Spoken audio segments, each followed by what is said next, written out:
In this video, I'm gonna give you 4 tips you can use to wash your vehicle in the sun and in the heat.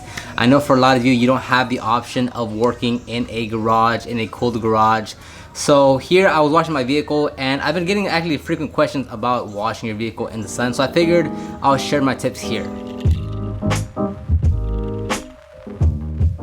So these aren't going to be in any specific order. It's just while I was washing the vehicle, I was thinking about some. And so these might not all apply to you, but just kind of adapt it to your situation.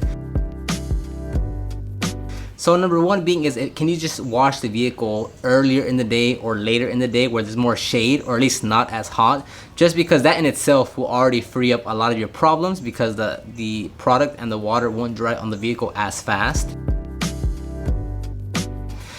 Tip number 2 is if you are doing a rinseless wash, work in panels. So wash like one door panel, dry one door panel, then move on to the next section.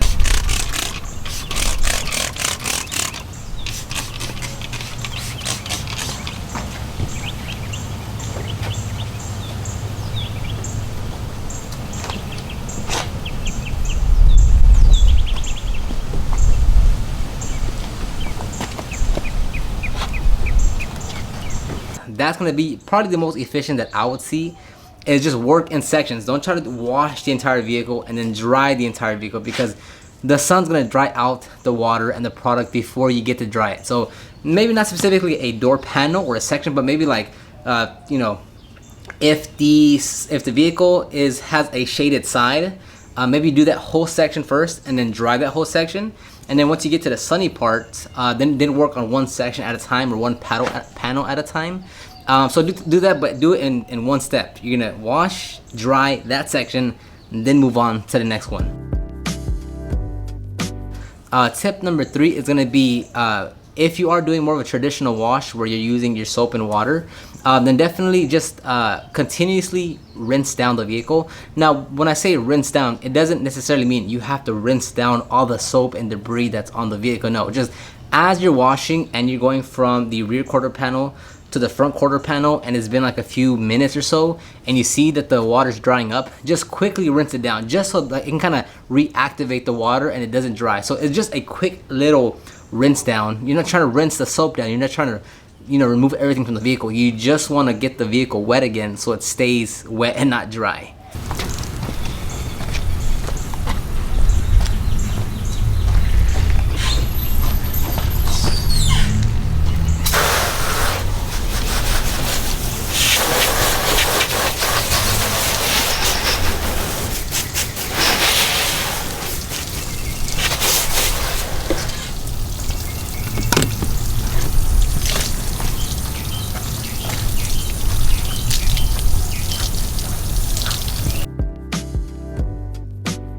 Tip number 4 is going to be, and this is going to be the simplest, but probably a very effective one as well, is move faster. Like when I'm out in the field and I really have no other option, or what I'm always going to do is move faster. Like if you're moving slow, like a little sloth, and you're trying to take your sweet time because you enjoy what you're doing,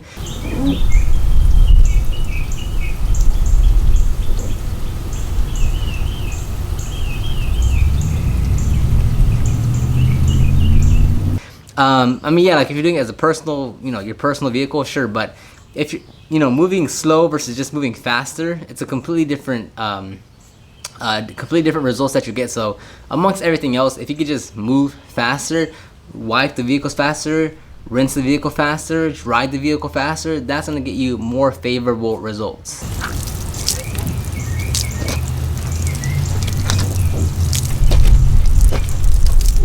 And tip number 5, I know I'll add it as a little bonus one, is definitely, if possible, use distilled water. I personally don't. I'm always using tap water, so whatever water hookup I have, that's all I'm using. I've actually never used distilled water, but if you use distilled water, most of your problems go away.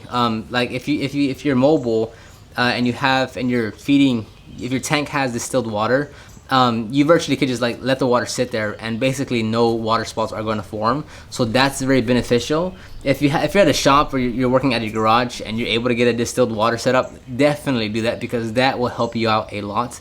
You still don't want the suds to just sit on the vehicle. Like once you rinse it down, you don't really have to worry about the water spots, because since it's distilled and it's like clean water with no minerals or deposits in there, it can sit on the car and dry out, and it's not gonna leave a water spot, because it's just clean water that's gonna evaporate.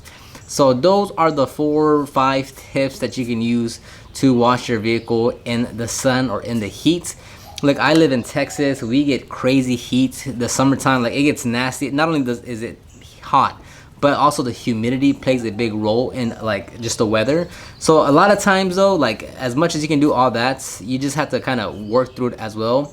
You can get a canopy, but I kind of left that one out just because that involves a lot more of a setup, because now you have to go and purchase like a, not expensive, but you want to purchase a high quality canopy to take with you, and then you have to have space in your vehicle to take it with you, and then you have to, like, if it's just you have to make sure that it's a quality one that you can set up and break down on your own, and then you have to make sure that you have it secured when you're at the job site.